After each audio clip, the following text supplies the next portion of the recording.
Welcome to the podcast. If you'd like to listen to an ad-free version of this episode and all of our episodes, then search True Crime Today Premium Plus on Apple Podcasts and press subscribe. That's our premium channel where all of our ad-free and advanced episodes live, all in one place. True Crime Today Premium Plus. Search it on Apple Podcasts and press subscribe. Even try it for 3 days free. The last thing they saw was someone they trusted. You're tuned in to Hidden Killers with Tony Brueski, featuring retired FBI special agent and chief of the Counterintelligence Behavioral Analysis Program, Robin Dreeke.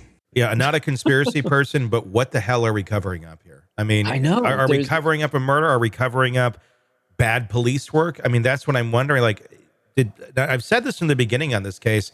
Is this just one where at the beginning so many mistakes were made and then, well, we'll just cover this up here. Oh, shit, we got to cover this up to cover that up. Oh, crap. And it just keeps layering until we get to where we're at today. And they're so out of control. Nobody even knows what they're originally covering up. Yeah, and we've talked about this with other cases as well, where in some instances you have departments that are just inherently corrupt and bad, which I think is our case up in Boston with the Karen Reed case. Yeah. You know, we see a lot of missteps with the department. There's a lot of ugliness going on there. And then you have other cases where I think we've had departments that have either by laziness, necessity of other investigations are more higher profile. We have limited bandwidth that just got lazy on a case. And so they didn't think it was a big deal. So they said, hey, we got an easy confession here. Let's just kind of roll with it. And then it just snowballs out of control. Mm-hmm.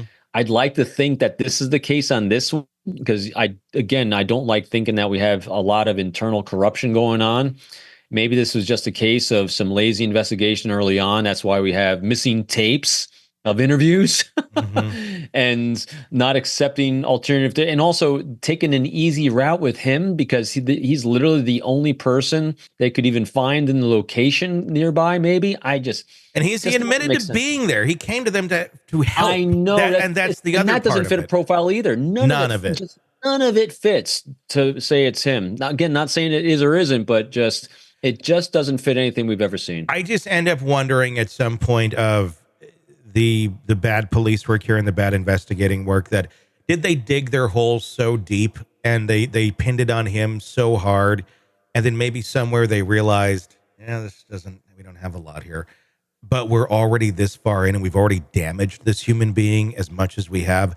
He's going to sue the hell out of us if he is free. And if we suddenly say now, whoops, we better damn well get him in prison and make him lose his mind. Otherwise, we're in deep trouble.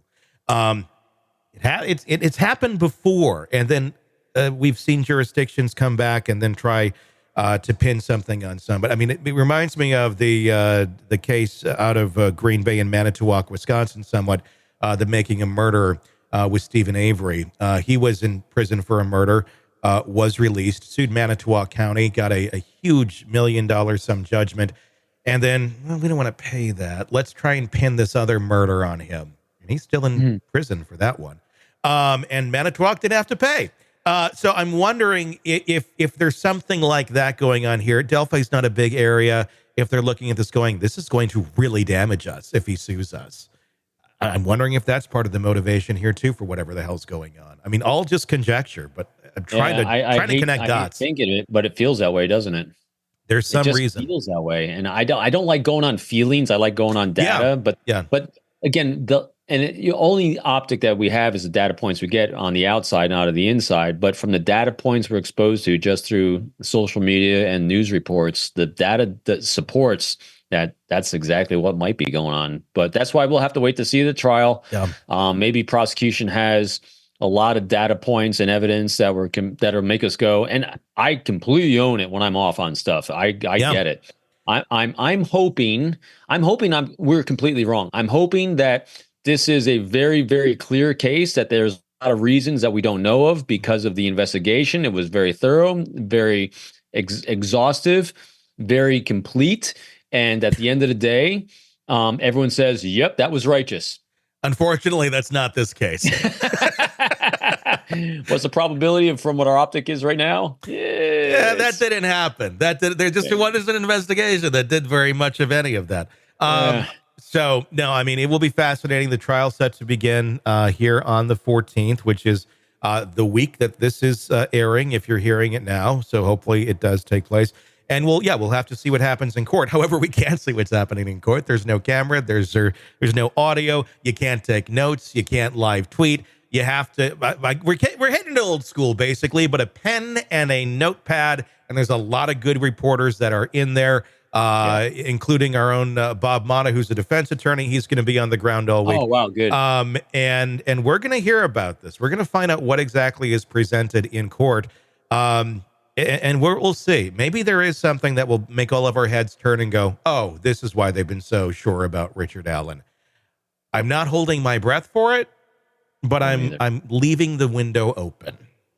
As always, I hope justice is done, and I hope the families that lost their children find peace. Welcome to the podcast. If you'd like to listen to an ad-free version of this episode and all of our episodes, then search True Crime Today Premium Plus on Apple Podcasts and press subscribe. That's our premium channel where all of our ad-free and advanced episodes live, all in one place. True Crime Today Premium Plus. Search it on Apple Podcasts and press subscribe. Even try it for 3 days free. Let's be honest. Nothing kills the thrill of a good murder mystery like a commercial for laundry detergent. It's like someone slapping a closed sign on your favorite dive bar. But you're not here for that, are you? You're here for the good stuff. So ditch the ads and upgrade to True Crime Today Premium Plus on Apple Podcasts. With True Crime Today Premium Plus, you get your crime straight. No chaser. Commercial free with extended interviews and early access. It's like getting the bartender's special when the bar's already closed. Search for True Crime Today Premium Plus on Apple Podcasts. Subscribe and drink it all in.